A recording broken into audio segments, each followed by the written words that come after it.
Đã bao lâu rồi các bạn không sử dụng loại vũ khí này? Và đã bao lâu rồi trên kênh của mình không có bất kỳ một video nào về loại vũ khí này? Các bạn có nhớ hay không? Là một loại vũ khí huyền thoại. Tuy nhiên giờ đây Carbine đang dần dần biến mất khỏi đấu trường Make Arena. Các bạn có biết lý do tại sao mà loại vũ khí này lại gặp cái hoàn cảnh như bây giờ hay không? Cùng mình tìm hiểu trong video này nhé. Welcome back to my channel.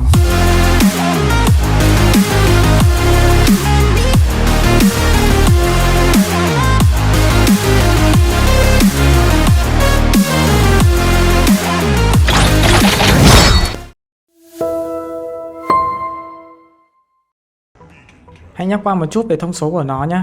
Ở thời điểm hiện tại, Carbine có 3 cái phiên bản năng lượng là 8, 10 và 12. Trong quá khứ mình đã khuyên mọi người là không nên mua loại 10, loại 8 năng lượng làm gì cả, mà nên mua loại 12 năng lượng. Tuy nhiên ở thời điểm hiện tại mình không nghĩ rằng đây là một cái khoản đầu tư có lợi cho mọi người nữa. Lượng sát thương ở khẩu 12 mình đang dùng là 94.000, nhưng sát thương mỗi lần bắn thì nó chỉ có tầm 1.800 thôi, gọi cho là gần 2.000 đi. Bởi vậy các bạn sẽ cần một cái loạt bắn rất là lâu dài để có thể gây trọn cái lượng sát thương cho cả một băng đạn, đúng không? Thời gian nạp đạn chỉ tầm 6 giây thôi, không quá là lâu. Cái tầm bắn tối ưu cũng như là tối đa của khẩu này lần lượt là 0 đến 30 và từ 30 trở về 120m. Wow, từ 0 đến 30 sẽ là cái khoảng cách tối ưu của vòng cung sau này khi mà nó được chỉnh sửa. Cùng xem cái tầm bắn này khiến vòng cung dễ chơi hơn hay không nhé. Khẩu này có độ phân tán là 0.6. Cái độ phân tán đó chính là khi mà các bạn bắn càng xa cái tầm bắn tối ưu ấy thì những viên đạn nó sẽ càng bay lệch mục tiêu hơn. Nếu mà bắn quá xa thì cả một băng đạn sẽ không thể nào là gây trọn sát thương lên đối phương được. Cơ hội gấp đôi sát thương nó có, tuy nhiên chỉ là 10% thôi, không quá là nhiều, nên nó cũng không tạo được quá nhiều sự đột biến trong những pha solo khi mà dùng khẩu này nha. Rồi, đó là nhắc qua một chút về thông số thôi. Tùy mức năng lượng thì cái lượng sát thương gây ra khác nhau. Tuy nhiên, về cơ bản những cái thông số về độ phân tán hay là tầm bắn, khoảng cách các thứ thì nó sẽ đều như nhau ở mọi cái mức năng lượng nhé. Được rồi, sau đây mình sẽ nói về những cái điểm mạnh mà mình nhận thấy ở cái khẩu Carbine này nha. Đầu tiên là khi các bạn chạm vào nút bắn thì nó tấn công luôn. Tất nhiên lúc đầu thì các bạn nghĩ là điều này tất nhiên đúng không? Khi mà chạm cò thì khẩu súng phải bắn luôn. Nhưng mà hãy nhìn vào liên thanh cả minigun thì chúng sẽ cần một chút thời gian để có thể làm nóng và bắn ra những cái viên đạn nhanh liên tục. Tuy nhiên Carbine thì nó chạm một phát là nó bắn luôn và bắn rất là đều. Các bạn sẽ bảo là hai dòng này là hai dòng khác nhau, hai dòng vũ khí hoàn toàn khác nhau. Nhưng mà mình tin tưởng rằng mà khi minigun ra mắt ấy, các bạn sẽ đều nghĩ so sánh nó với Carbine. Và khi liên thanh ra mắt ấy thì các bạn cũng có một cái cảm giác như vậy. Hoặc là có nhiều bạn đã bảo mình là so sánh Carbine với vòng cung. Đấy, hai thứ đều là những cái loại vũ khí khác nhau đúng không? Tuy nhiên là do là có cái kiểu tấn công na ná nhau nên các bạn đều gọi là liên tưởng đến chúng khi mà có những cái loại vũ khí mới ra mắt.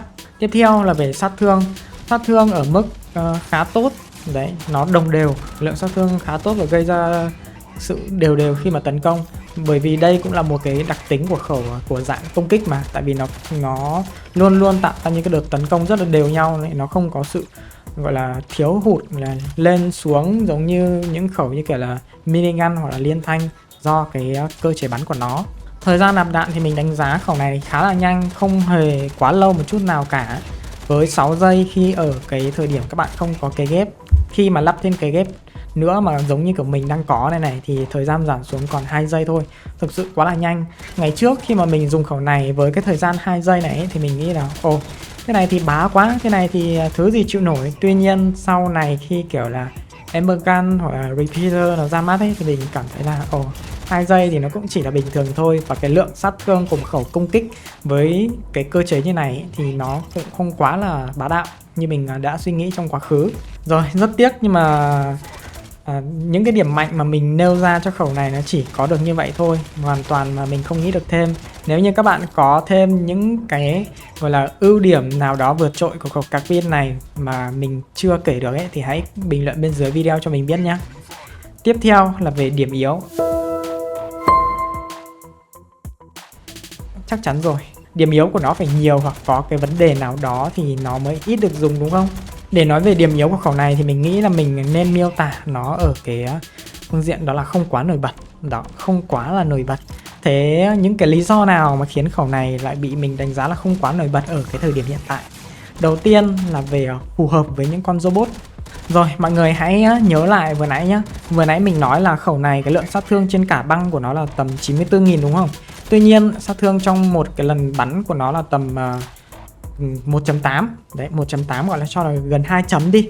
Đấy, tốc độ cũng khá là nhanh. Tuy nhiên với cái lượng sát thương trong một lần bắn như vậy mà tổng thể băng đạn nó là 94.000 ấy, thì chắc chắn rồi, thời gian để nó tấn công sẽ lâu đúng không? Thời gian lâu, mà thời gian lâu như mình đã nói rồi thì sẽ cần có những cái con robot có thể bảo vệ bản thân này, hoặc có cái kỹ năng tàng hình các thứ ấy, thì nó sẽ phù hợp hơn. Đấy, tất nhiên là khẩu này sẽ phù hợp với những con có khiên này, hoặc kiểu là Eclipse và Shirt thì nó sẽ phù hợp với khẩu này nhất. Còn lại những cái con khác ấy mà không hề có cái gì để bảo vệ bản thân ấy, giống như kiểu Red Dog này, giống như kiểu là Gatecrasher này, hoặc là Scorpion này. Đấy, những con kiểu như vậy thì mình không nghĩ rằng là sẽ tồn tại được quá là lâu khi sử dụng khẩu này đâu. Và hơn hết thì khẩu này nó chỉ có cái mức năng lượng tối đa ở thời điểm hiện tại là 12 thôi. Nên những con cho dù là lắp được 16 năng lượng đi chăng nữa thì cũng rất là thiệt thòi khi mà dùng khẩu này á. Tiếp đến là lượng sát thương. Lượng sát thương nghe có vẻ cả băng đạn thì rất là lớn đấy. Tuy nhiên ấy, khi các bạn tấn công các bạn sẽ thấy là nó rất là đều đấy, nó chỉ ở cái mức là đều thôi. Đôi khi này gọi là gấp đôi sát thương này nó nảy lên một chút xíu, nhưng mà về mặt tổng thể ấy, thì lượng sát thương của khẩu carbine gây ra cho đối phương ấy, nó rất là đều. Nếu như mà các bạn tấn công những con lượng HP mỏng như kiểu là Killshot hoặc là mấy con kiểu Shadow các thứ ấy thì rất là ok thôi. Tuy nhiên làm gì có nhiều con ý cho các bạn tấn công đúng không? Khi chơi càng lên cao thì gặp những Barton, gặp những kiểu là Azure các thứ nó rất là nhiều, rồi gặp những con kiểu Eclipse thì thoạt nhiên là carbine sẽ bị phế đi rất là nhiều. Và một cái điều nữa đó chính là cái việc sát thương của nó không quá là nổi bật rồi, nó đều rồi. Đấy, như những gì mà một khẩu công kích có thể gây ra là lượng sát thương đều và ổn định. Đấy, vì nó đều và ổn định nên là nó không có quá nhiều sự đột phá, nên là khi mà solo thì nó rất là dễ thua. Các bạn có thể thấy là mình solo thua vòng cung này, mình có thể solo thua bệ tên lửa này. Đấy, mình có thể là thua rất nhiều thứ khi mà mình gọi là chấp nhận đứng ra để gọi là hơn thua với người ta. Tiếp theo là khả năng truy đuổi mục tiêu với những con tàng hình này, những con di chuyển nhanh này ở cái khoảng cách gọi là tầm trung hoặc là xa hơn một chút đi thì mình cảm thấy là khó khăn. Đấy, khó khăn khi mà phải kéo tâm và đuổi theo cái bọn ý. Cái khẩu này thì nó có cái độ phân tán như mình đã nói rồi, thì bắn càng xa cái độ phân tán càng lớn. Cho dù một băng đạn các bạn lượng sát thương rất là lớn, khi mà các bạn bắn có cái độ phân tán như vậy thì rất là khó để các bạn có thể gọi là lấy chọn cái lượng sát thương này mà ném lên người đối thủ đúng không? Tấn công trong những hoàn cảnh như vậy khẩu này nó rất là kém luôn, nó rất là kém các bạn ạ. Cho dù là chơi cận chiến hay chơi tầm xa mình đánh giá là đều không quá là nổi bật. Tầm xa vừa nãy mình nói rồi, có độ phân tán nên là rất là khó trúng đúng không? Còn chơi tầm gần ấy thì gặp những cái hoàn cảnh solo các thứ thì cũng không được, nó không quá là nổi bật, dễ bị dưới kèo vì nó bắn theo nhiều tơn, mà khẩu này bắn theo nhiều tơn và duy trì mà đúng không? Và lượng sát thương thì đều thôi, nên là rất là khó để có cái sự đột phá khi mà chúng ta solo. Tiếp đến là các bạn hãy nhìn vào hầm chứa của người chơi bây giờ. Hầm chứa của người chơi bây giờ có gì? Phóng đĩa 12, phóng đĩa 16. Đấy, mất 2 ô rồi này. Vòng cung 12, mất ô nữa rồi này. Em 12, em 16 lại mất 2 ô rồi này. Siêu pháo, có những người chơi người ta yêu thích siêu pháo nhưng người ta dùng cả 12 cả 16 lại mất 2 ô nữa rồi này. Tiếp đến là pháo xoáy này, Ember Gun này, đấy, còn rất nhiều sự lựa chọn khác. Bởi vậy carbine đã không còn là có cái chỗ đứng trong hầm chứa của mọi người nữa. Đấy, nó không còn cái vị trí nào để đứng trong hầm chứa nữa khi mà phải cạnh tranh với quá nhiều thứ khác. Cho dù là nạp tiền hay là cày chay thì đều có những cái loại vũ khí khác ngon hơn carbine, nên là nó đã không được trọng dụng như ngày xưa nữa. Và theo như mình thấy thì sự lựa chọn tốt nhất để có thể phát huy được sức mạnh cho carbine đó chính là Panther và Shirt. Hai con này mình thực sự đánh giá rất là cao và cảm thấy ổn đến mạnh đấy khi sử dụng carbine. Tuy nhiên một lần nữa hãy nhìn lại đi. Với một người chơi Panther thì người ta sẽ dùng gì? Chắc chắn rồi, siêu pháo này, bệ pháo này, bắn tỉa em này, Thế còn một người chơi sử dụng shirt thì người ta dùng gì? Người ta dùng vòng cung này, người ta cũng có thể dùng bệ pháo này, người ta dùng Ember Gun này, hoặc là dùng Fragment Gun này, đều là những sự lựa chọn rất là tốt. Nên chẳng có lý do gì mà một người chơi có Panther và shirt người ta lại sử dụng carbine cả, đúng không? Tổng kết lại thì carbine không quá yếu nhưng cũng không quá mạnh. Đấy, nó không có cái gì gọi là quá nổi bật nữa. Mọi thứ về carbine bây giờ ở mức nó rất là chung chung. Đấy, không quá nổi bật, không quá đột phá. Đấy, nó khiến cho giờ đây carbine đã dần dần tụt xuống đáy biển các bạn ạ. Là một vũ khí huyền thoại và xuất hiện từ lâu đời, có thăng có trầm. Và ngày xưa thì carbine được rất nhiều người ưa chuộng. Tuy nhiên ở thời điểm hiện tại nó đã đi dần vào lãng quên.